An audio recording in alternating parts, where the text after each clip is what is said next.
this is something that you all hear, but as far as standards go, people love putting their boot in, getting stuck in, they like to complain about them. And I guess one of the biggest complaints people say is that they're reactive, not proactive. But there is one area in this edition where it seems to be quite proactive, and that is electric vehicles. So there has been the introduction for some requirements around EV charging. So what exactly is included, and why was that important now when the market's still quite young? That was in our scope statement that we made up front, that was seen as something we've got to consider. New Zealand said that we want to make it mandatory to have charging and all that sort of stuff. That was early on. What we felt was that there was a need to tell people about EV, electric vehicles. Yes, early days, and I don't know what the percentage of cars is now. I think probably 1% if you're lucky, still in Australia. Less than 1. But now, as you can see, they're building the highway between Sydney and, or was it Brisbane and Cairns. They call it the electric vehicle highway or something. And they're going to put charging stations and all that in there. So what we were thinking about 8 years ago or 9 years ago is sort of coming to fruition. But all we've done is we've provided information. What does an electric vehicle do? How is it charged? What are the different modes of charging? What sort of control and protection we can put in place? But only as information, not as a mandatory requirement. So for an Australian perspective, we've only ever looked at it as information to help the installer because it is so new. New Zealand took another approach that they wanted to put information in, and they put it actually into section 7 for special installations, and they were trying to be a bit more prescriptive about what has to happen with electric vehicle charging. It's so early in Australia, it's difficult to do that. And we were always arguing again to them to say, well, it's too early to be prescriptive. And so I think we've done the right thing. We've been in front of the technology, and I think we've been proven to be right now. Even though the uptake of the vehicle isn't so great, certainly charging stations go into every council area. They're going into car parks now. As I said, they're starting to build them on highways, putting in those charge stations. So I can see that we're going to have to expand all that and probably bring it into the guts of the book at the end of the day. But I think it's been a great move for us to keep ahead of the game for a change. It was a really interesting presentation we had from the Electric Vehicle Association about the impact of 20 people turning up on their Tesla Club run and everybody wanting to charge at once, just how much load that dumps on the installation if everyone's plugged in straight away. It's a significant imposition. And it's interesting that the Electric Vehicles Owners Association, and there's a couple of various associations related to that now in Australia, they actually came to us and they gave us a rundown. We'd actually got some things wrong in our information, so we're fixing that in Amendment 1. But we've actually started the dialogue now. So as we go on, they're going to, for the revision, they will have a big say in what goes into the book, what they need realistically, rather than trying to think about how it should be, realistically how it should go. Yeah, and New Zealand has actually rolled out a complete charging network all over the country, and they have a schedule to get a penetration of electric vehicles at a much higher rate than Australia, because they want to use their renewable energy to be able to charge electric vehicles and reduce the carbon generation from burning fossil fuels.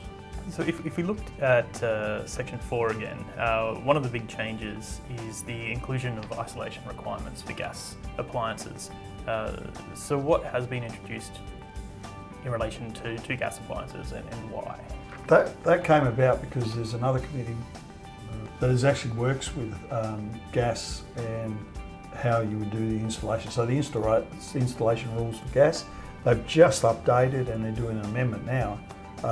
So they've been providing us a lot of information about those, where you should be putting electrical devices that may cause an arc or whatever, around gas bottles and gas terminations and all that sort of stuff. So that all came from the gas installation people. So it wasn't anything that we changed because we particularly wanted to, but we had to keep up to speed. Yeah, so they identified that you needed to switch both the active and the neutral because there can be a voltage between neutral and earth, and that's enough to cause a spark, and if there's gas that can cause an explosion. So they wanted the double pole isolation. So when their gas fitters come in to work on a gas stove, they're not at risk from an electric ignition source from that. So yeah, that's where the double pole switching came from. It was driven by the requirement for the gas installers. Which actually works when you just unplug the... Yeah, you can just unplug. You don't have to have a double pole switch.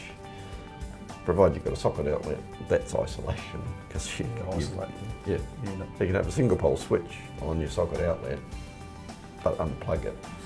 And so they'll be teaching their gas installers make sure you unplug, because all the gas cooktops have igniters and things like that on them, so they are KOing.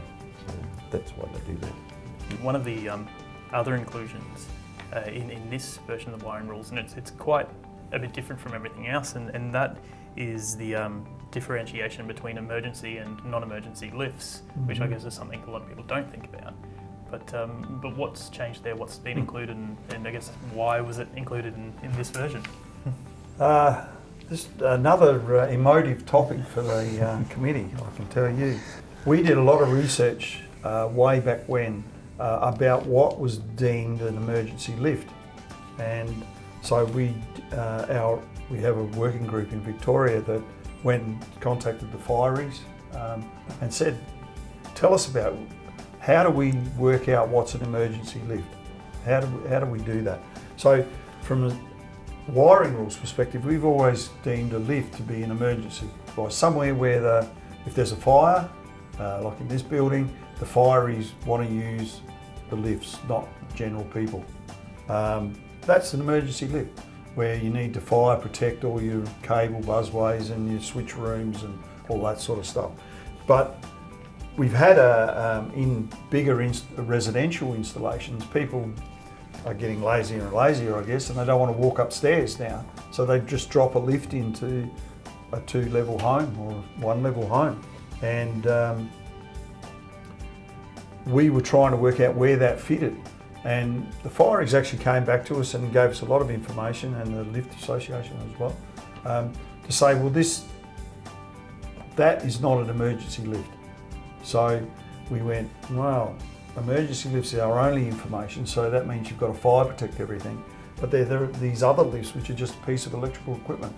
So what we had to do was actually make that definition, put that into section 4, into general electrical equipment, and then make a statement, this is not fire protected, this is what you do to make your connection. If you've got a motor roomless lift, this is what you have to do. And that's what it was all about. So that took us quite a while to establish all that. And the only way we could do it was actually make a demarcation, emergency, normal conveyancing basically.